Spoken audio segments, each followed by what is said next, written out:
Assalamualaikum warahmatullahi wabarakatuh. Bismillahirrahmanirrahim.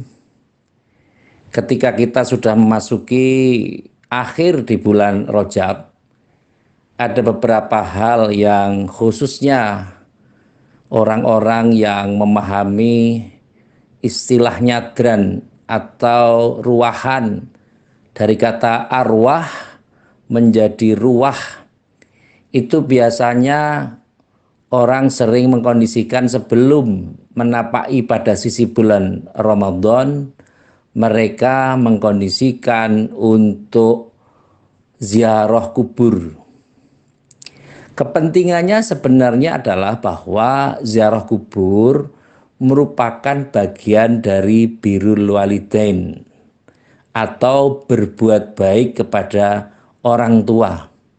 Tentu orang tua di sini bisa diartikan guru atau leluhur-leluhur atau zuriyahnya atau nasab-nasab yang ada pada dirinya.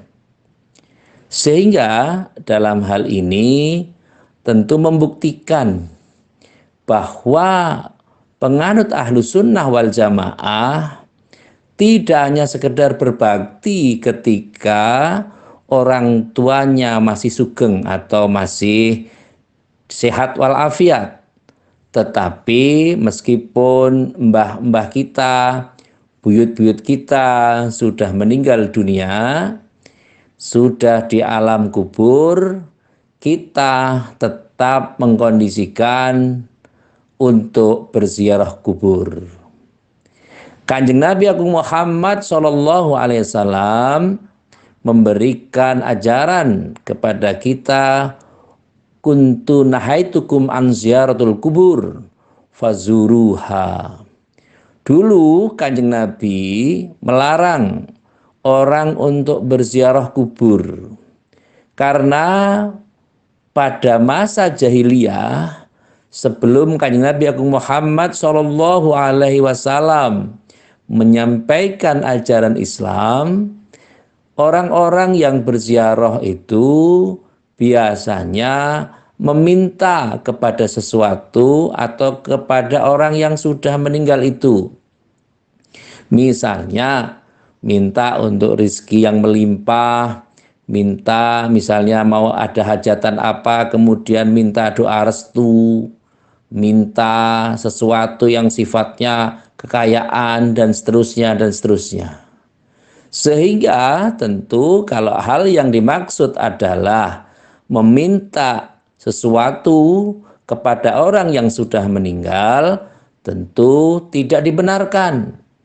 Sehingga ketika Kanjeng Nabi Agung Muhammad SAW dijadikan oleh Allah sebagai Nabi dan Rasul, memberikan kondisi yang berbeda, bahwa ketika di makam atau makbaroh, Kanjeng Nabi mendoakan orang-orang yang sudah diwafatkan oleh Allah Subhanahu wa ta'ala.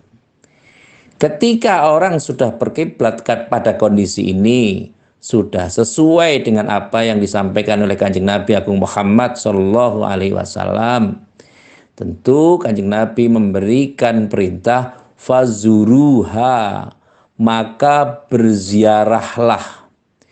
Berziarah itu dalam bahasa Jawa namanya tilik. Tilik itu mengunjungi. Artinya orang-orang yang masih hidup mengunjungi kepada orang-orang yang sudah meninggal dunia. Sehingga dalam hal ini tentu ada perbedaan. Ketika yang kita kunjungi adalah orang-orang yang biasa, tentu mereka meminta kepada kita untuk didoakan. Sebagaimana ketika kita Jumatan, khatib sering mengatakan Allahumma gfir lil mu'minina wal mu'minat wal muslimina wal muslimat al ahya minhum wal amwat. Artinya, ya Allah, berikanlah ampunan kepada kami orang beriman laki-laki, beriman perempuan, muslim laki-laki dan muslim perempuan, serta orang yang masih hidup, serta orang-orang yang sudah diwafatkan atau orang-orang yang sudah mati. Artinya bahwa orang yang sudah meninggal dunia pun masih didoakan.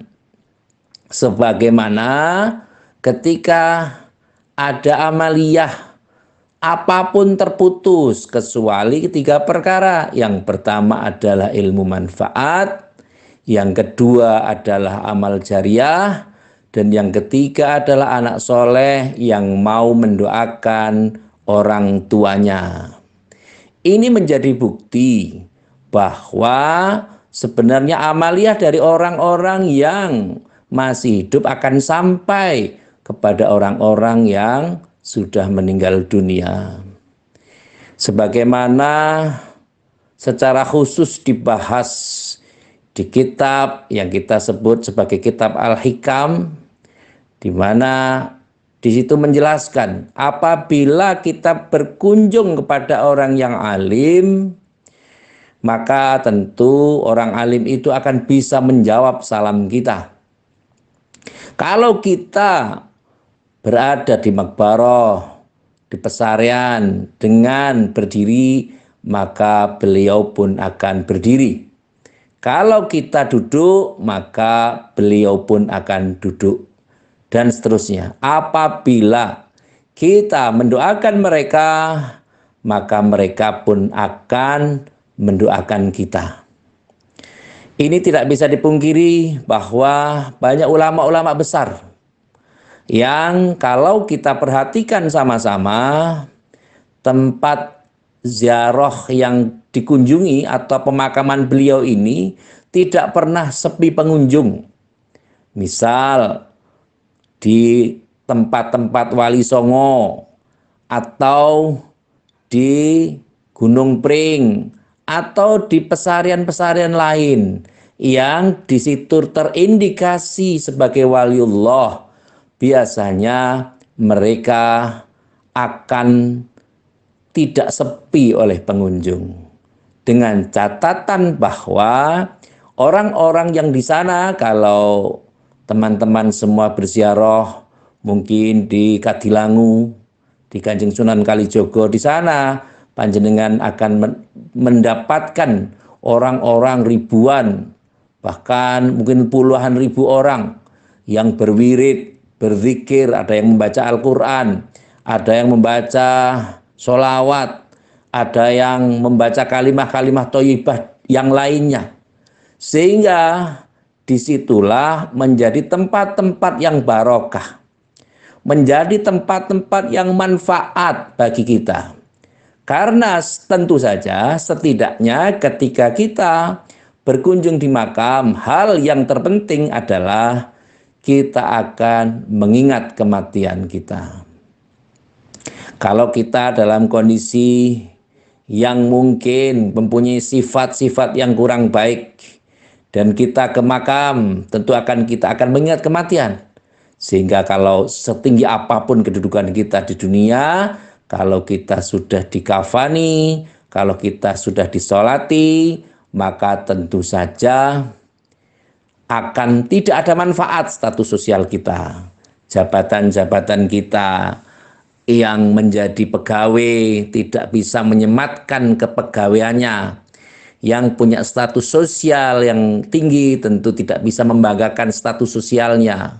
Tentu ada sesuatu atau tiga hal yang menjadi kondisi, dan yang dua itu meninggalkan kita, tetapi yang satu akan ikut dengan kita. Yang meninggalkan apa? Yang meninggalkan pertama adalah keluarga kita. Keluarga kita tentu akan meninggalkan kita. Tentu mereka hanya mengantar kita sampai dengan kita akan dimakamkan saja. Tetapi ketika kita sudah di liang lahat, sudah diaruk, sudah dikubur, maka mereka akan meninggalkan kita. pulang ke rumah hunian yang biasa dihuni. Sementara kita akan sendiri. Yang menemani kita apa? Yang menemani kita hanya amal kita. Maka setidaknya illalladzina amanu wa amilus soleh. Jadi yang paling penting adalah iman dan amal soleh. Itu yang menjadi bawaan kita, yang menjadi amal kita.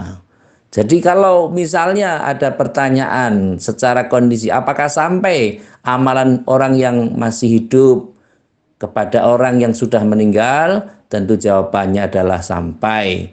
Kenapa? Ini terkondisi terbukti adanya sholat jenazah.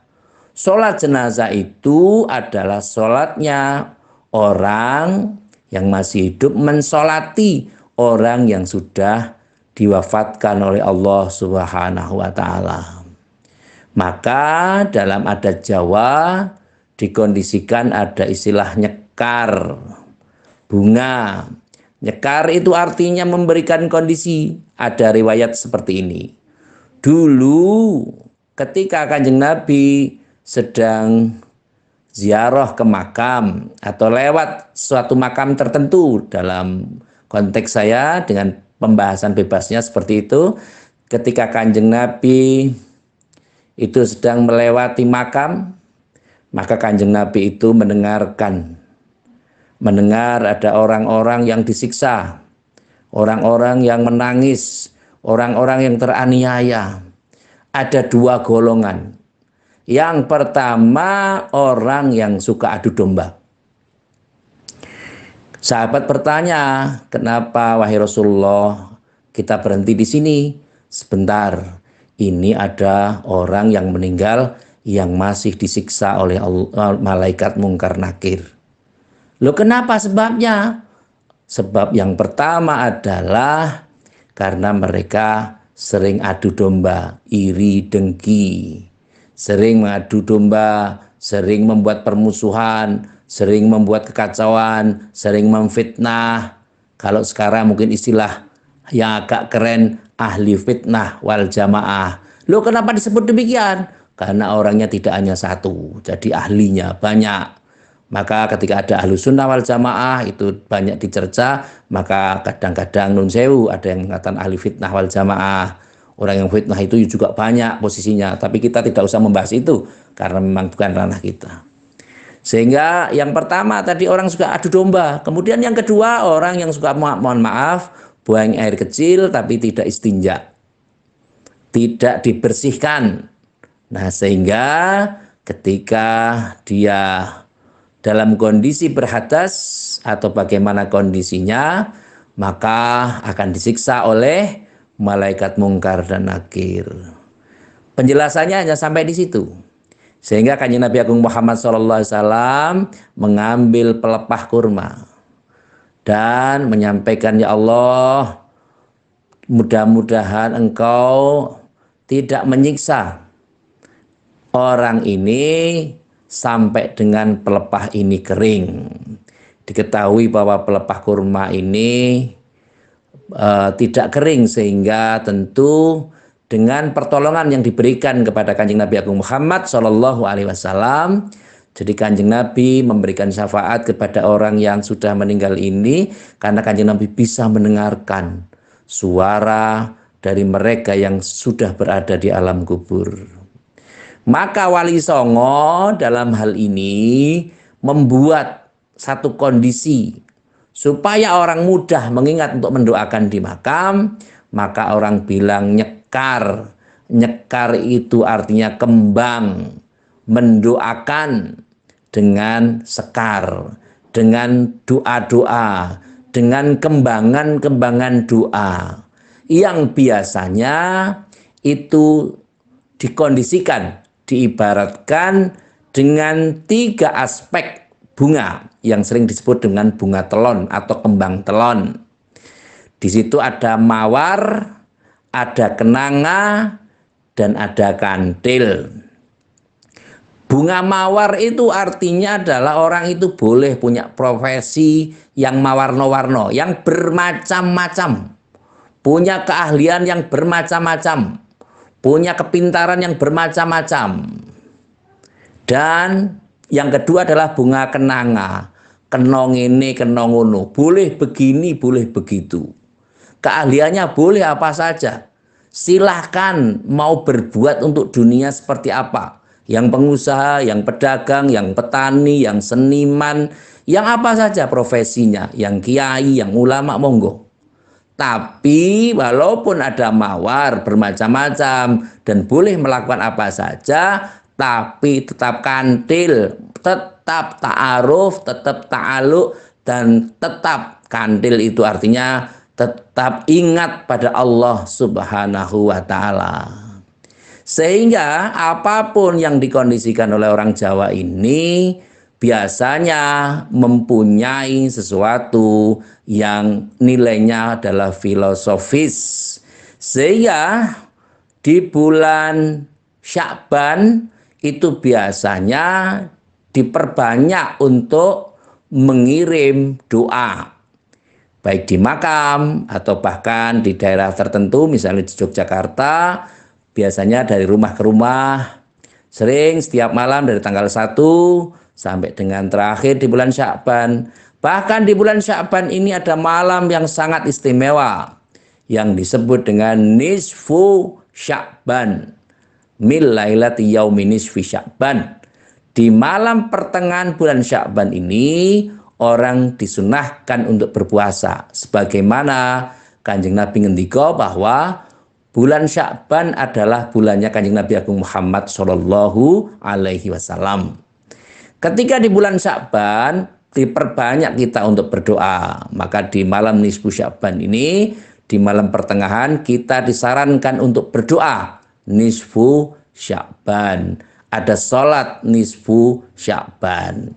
Tentu ini khilafiyah, ada yang yakin, ada yang tidak, ada yang percaya, ada yang tidak, ada yang menggunakan, ada yang tidak. Tetapi saya menyampaikan seperti ini sebagai gambaran bahwa memang ada kondisi-kondisi yang memang mengkondisikan bahwa ada sesuatu yang istimewa.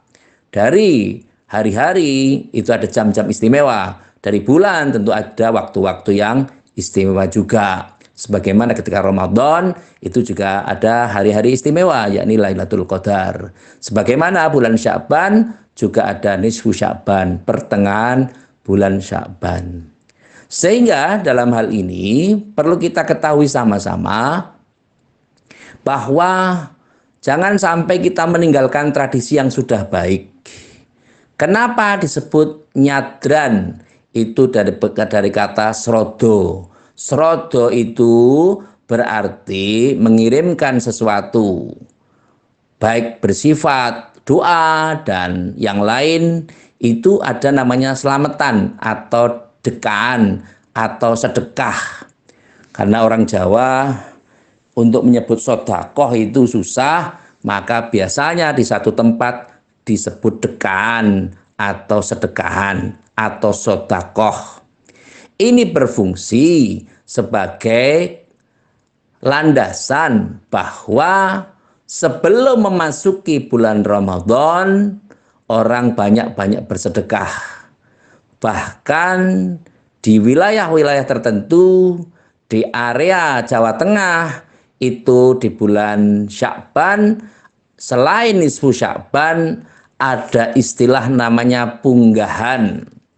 Punggahan itu berarti persiapan untuk naik derajat, persiapan untuk menyambut bulan Ramadan. Maka biasanya punggahan itu dilakukan atau diadakan misalnya dengan ngaji, dengan tahlilan, dengan kenduren dan yang lain yang dilakukan di sepertiga akhir di bulan Sya'ban. Sehingga proses ini perlu kita kabarkan kepada generasi-generasi saat ini, supaya mereka yang jauh-jauh dari rantau sudah kondur ke daerah kita untuk bisa berziarah, untuk bisa nyekar ke makam, tidak hanya sekedar membuang bunga, Tidak hanya sekedar membeli bunga di pasar, karena diketahui bahwa ketika bulan Sya'ban ini harga bunga ini akan tinggi. Tapi setinggi apapun harganya tetap dibeli. Lah, sifat-sifat seperti ini menunjukkan bahwa mereka walaupun fasilitasnya memakan harta yang mahal, mereka harus bikin selamatan supaya biar selamat kondisinya.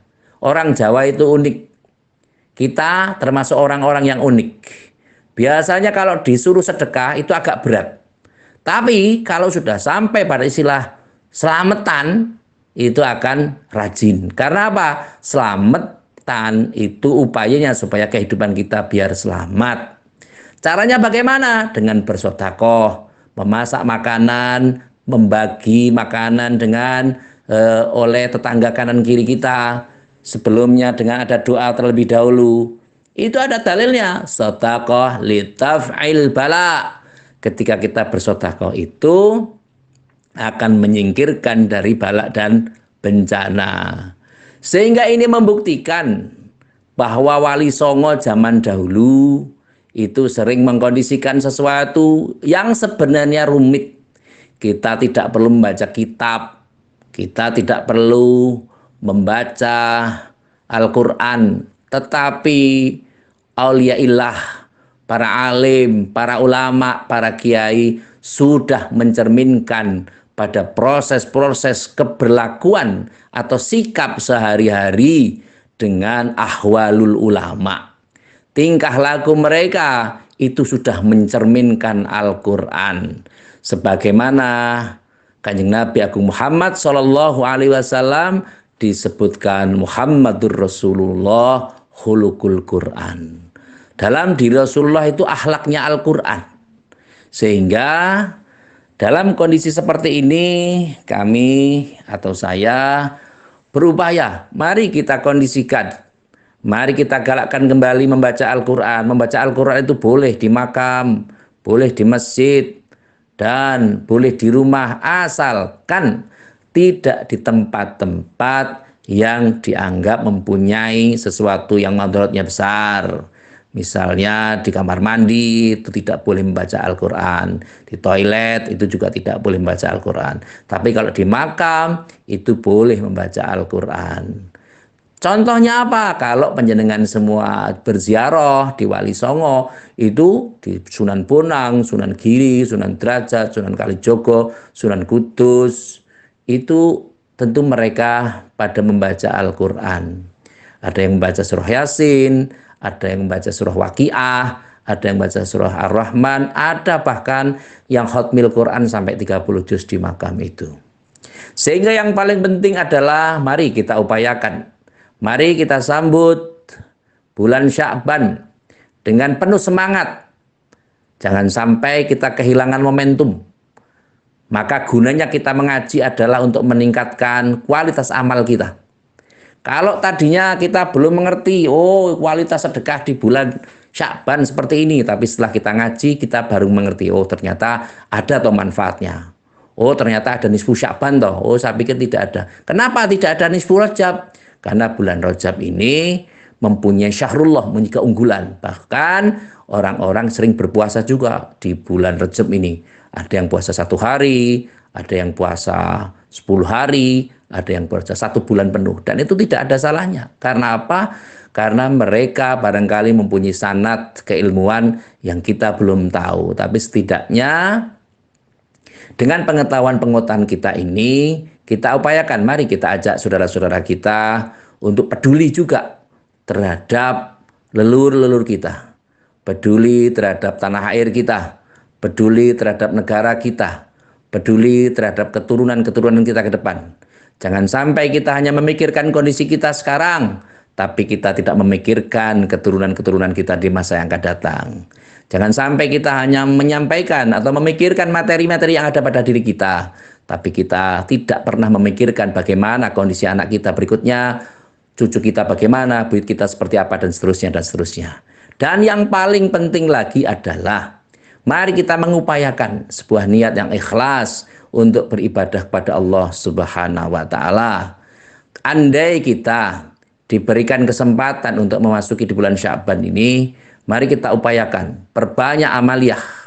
Karena ini sebagai bulannya Kanjeng Nabi Agung Muhammad SAW, dan Kanjeng Nabi akan mengencangkan ikat pinggang, akan beramal sesuai dengan kemampuan Kanjeng Nabi Agung SAW. Loh, kalau kita bagaimana? Karena kita itu sebagai umatnya Kanjeng Nabi, ya minimal kita nyuntuh apa yang kita bisa. Karena wattaqullah mastata'tum, bertakwa itu sekemampuan kita. Ya kalau kita nyentuh Kanjeng Nabi Agung Muhammad SAW, ya tidak bisa. Ya sebisanya saja, misalnya di nisfu Sya'ban, kita sholat nisfu Sya'ban, kita berdoa, kemudian kita puasa. Ya puasanya orang awam saja.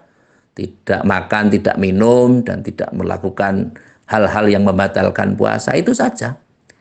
Atau andai kata ditanya, lu kan ada puasanya orang-orang yang khos, atau puasanya orang yang khawas. Iya, tapi itu bukan derajat kita. Nah, kita mampu melaksanakan sesuatu ya sesuai dengan kemampuan kita saja. Jadi tidak usah sesuai dengan apa yang kita pelajari, tapi kita tidak mampu.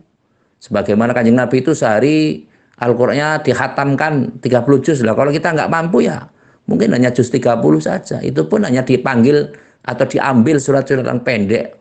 Ya, 3 kul itu. Kul huwallahu ahad, kul a'udzu birabbil falaq, dan kul a'udzu birabbin nas. Itu sudah bagus. Itu termasuk menjaga Al-Quran juga. Loh bagaimana kalau sampai orang-orang itu nggak hafal juz 30 atau 30 juz, ya tentu akan repot. Tapi ya setidaknya kita mempunyai peran penting menjaga Al-Quran itu semampu kita. Sebagaimana Allah ngendika, a'udzubillahi minasyaitonirrajim, inna nahnu nazzalna dzikra fa inna lahu lahafidun. Sesungguhnya kita atau kami yang menurunkan Al-Quran, maka kami yang akan menjaganya. Itu yang terpenting, yang perlu kita pahami sama-sama. Sehingga marilah kita upayakan di bulan Sya'ban kita tingkatkan ibadah kita perbanyak amaliyah kita, tentu sesuai dengan kaifiat dan kemampuan kita. Kita bermunajat kepada Allah, bermohon kepada Allah agar kita bisa melalui bulan Sya'ban dengan baik dan disampaikan di bulan Ramadan. Nah, itu yang penting karena banyak di antara sahabat-sahabat kita yang merindukan hadirnya bulan Ramadan, hadirnya bulan Rajab, hadirnya bulan Sya'ban, tapi karena takdirnya sudah dipundhut oleh Allah Subhanahu wa taala sehingga mereka tidak bisa ketemu dengan bulan yang saya sebutkan tadi. Semoga apa yang kita sampaikan ini bermanfaat untuk diri kita dalam kehidupan dengan tata cara yang sederhana, yang penuh usaha untuk mendekatkan diri pada Allah Subhanahu wa taala. Yang terakhir, seperti biasa, marilah kita bermunajat kepada Allah. Semoga andai kata ada teman-teman kita, saudara-saudara kita yang mengalami kesulitan, baik di sisi ekonomi, baik sisi pendidikan, studi, utang piutang, atau dilalah kau ya punya utang dan belum lunas-lunas. Semoga Allah memberikan jalan keluar untuk bisa lunas. Andai kata kita punya salah pada orang dan belum dimaafkan, semoga Allah Subhanahu wa taala membuka hati mereka untuk memaafkan kita. Andai kata kita punya hal-hal permasalahan yang berat yang sampai dengan saat ini belum terselesaikan, baik itu soal maisha, soal apapun, mudah-mudahan Allah Subhanahu wa taala memberikan solusi yang terbaik dan kita digolongkan sebagai hamba-hamba yang pandai bersyukur di sisi Allah Subhanahu wa taala. Amin Allahumma amin. Terima kasih kepada semua pihak yang telah membantu terselenggaranya acara ini. Semoga dengan hadirnya acara ini kita diberikan kemanfaatan oleh Allah Subhanahu wa taala. Sekali lagi terima kasih atas segala perhatian dan mohon maaf atas segala kekurangan. Saya akhiri, wallahul muwafiq ila aqwamit thoriq. Wassalamualaikum warahmatullahi wabarakatuh.